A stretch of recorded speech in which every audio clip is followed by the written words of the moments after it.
This channel does not promote any violent, harmful, or illegal activities. All content provided by this channel is meant for an educational purpose only.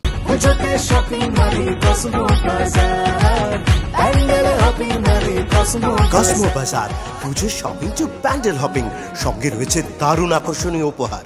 কলকাতায় পুজো উদ্বোধনে এসে পরিবর্তনের ডাক অমিত শাহের, শান দিলেন বাঙালি অস্মিতাতেও। ভোটের পর এমন সরকার গঠন হবে যা সোনার বাংলা গঠন করবে, মা দুর্গার কাছে প্রার্থনা অমিত শাহের। বাংলা ফের সুরক্ষিত সমৃদ্ধ হয়ে উঠুক। কবিগুরু যে বাংলার কল্পনা করেছেন সেই বাংলা গঠিত হবে, সন্তোষ মিত্র স্কোয়ারে পুজো উদ্বোধন করে বললেন অমিত শাহ। मैंने मां के सामने प्रार्थना की है कि इस चुनाव के बाद बंगाल में एक ऐसी सरकार बने जो सोनार बांग्ला का निर्माण कर पाए। हमारा बंगाल फिर से सुरक्षित, समृद्ध, शांत, सुजलाम सुफलाम बने और यहां पर कवि गुरु के कल्पना के बंगाल का निर्माण हम कर पाए। दुर्गा पूजा का उत्सव हमें शुभ की ओर ले जाए, बंगाल को ऊंचाइयों की ओर ले जाए और बंगाल के विकास के माध्यम से विकसित भारत का स्वप्न हमारे नेता नरेंद्र मोदी जी ने जो देखा है उसको हम सिद्ध कर पाए।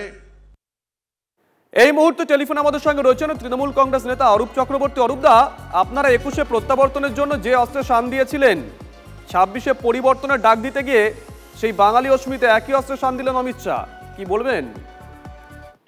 দেখুন, অমিত শাহ হচ্ছে তৃণমূল কংগ্রেসের জন্য লক্ষ্মী পেঁচা।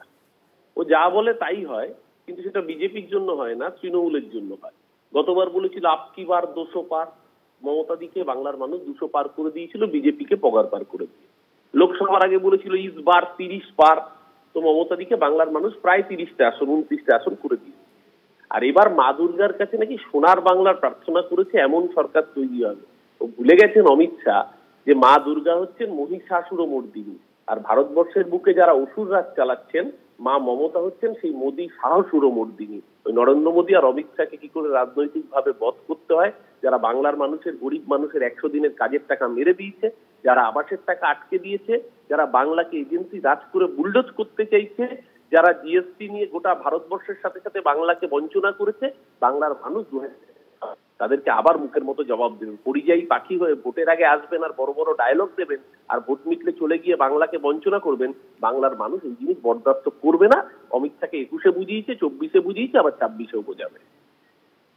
ধন্যবাদ। কথা বললাম তৃণমূল কংগ্রেস নেতা অরূপ চক্রবর্তীর সঙ্গে।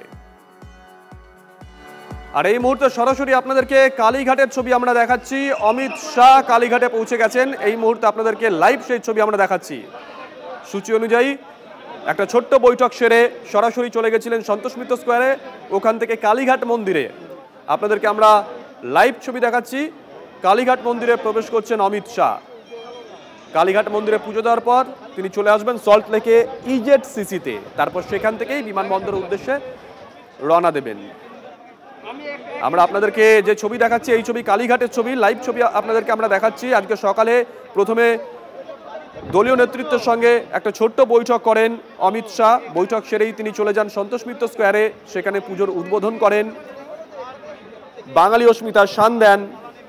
তারপর সেখান থেকে সরাসরি চলে যান কালীঘাট মন্দিরে। কালীঘাট মন্দিরের ছবি আপনাদেরকে দেখাচ্ছি। কালীঘাট মন্দিরে পুজো দেওয়ার পর অমিত শাহ চলে আসবেন সল্ট লেকে ইজেডসিসিতে, সেখানে আরও একটি পুজোর উদ্বোধন করবেন তিনি, এবং তারপরে সেখান থেকে বিমানবন্দরের উদ্দেশ্যে রওনা দেবেন। আজকেই তার দিল্লি ফেরার কথা রয়েছে। আপনাদের দুটো ছবি একসঙ্গে এই মুহূর্তে আমরা দেখাচ্ছি। একটু আগে অমিত শাহ সন্তোষ মিত্র স্কোয়ারে পুজো উদ্বোধন করছেন, আরেকটি ছবি যখন কালীঘাটে গিয়ে পৌঁছলেন অমিত শাহ।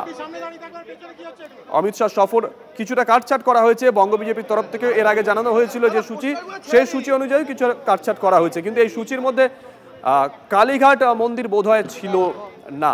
সায়ন্তর কাছে একটু যাই ডিটেল জানতে। সায়ন্ত, দেখো ইতিমধ্যে কেন্দ্রীয় স্বরাষ্ট্রমন্ত্রী অমিত শাহ কালীঘাট মন্দিরে প্রবেশ করলেন এবং আগে তিনি গাড়ি থেকে নেমে প্রথমে তিনি হাত নাড়লেন। এখানে যারা সাধারণ মানুষ তাকে দেখার জন্য অধীর আগ্রহে দাঁড়িয়েছিলেন তাদের দিকে হাত নাড়লেন। তারপর তিনি কালীঘাট মন্দিরে প্রবেশ করেছেন। সঙ্গে একে একে রাজ্য নেতৃত্ব এবং অন্যান্য নেতারা কিন্তু অমিত শাহের সঙ্গে মন্দিরে প্রবেশ করেছেন। যেটা নেতৃত্ব সূত্রে খবর যে মন্দিরে প্রবেশ করার পর তিনি পুজো করবেন, আরতি করবেন এবং দীর্ঘক্ষণ থাকার পর তিনি এই মন্দির থেকে বেরোবেন এবং এখান থেকে বেরোনোর পর তিনি এই যে স্মৃতিতে যাবেন বলে দলীয় সূত্রে খবর। তুমি সেই ছবি দেখতেই পাচ্ছ যে গোটা এলাকা কিন্তু তৃণমূলের পতাকা এবং মমতা বন্দ্যোপাধ্যায়ের ছবি সম্বলিত দিয়ে ব্যানার দিয়ে মুড়ে ফেলা হয়েছে। অমিত শাহ একই দিনে দুর্গা শরণ কালী শরণ, আলাদা কোনো তাৎপর্য রয়েছে? দেখো তাৎপর্য তো রয়েছে, কারণ একদিকে তিনি দুর্গার প্রতিমা অর্থাৎ দুর্গা পুজোর উদ্বোধন করলেন, অন্যদিকে আজকে কালীঘাট প্রতিমা অর্থাৎ কালীঘাট এসে পুজো দিচ্ছেন। একটা তো তাৎপর্য রয়েছে, কারণ যে নীতি নিয়ে মূলত চলে গেরুয়া শিবির, সেই নীতির ওপরে কিন্তু নিজের জোর দেওয়া এবং গুরুত্ব দেওয়া আগামী 2026 নির্বাচনের আগে, সেটাই মূলত বড় বিষয় হয়ে দাঁড়িয়েছে বলে রাজনৈতিক মহল মনে করছে। আর যে কারণে একই সঙ্গে কলকাতার যে দুটি গর্বের জায়গা, এক হচ্ছে দুর্গা পুজো, অন্যদিকে হচ্ছে কালীঘাট, এই দু জায়গাতেই পা ফেললেন কেন্দ্রীয় স্বরাষ্ট্রমন্ত্রী অমিত শাহ। ধন্যবাদ শান্ত।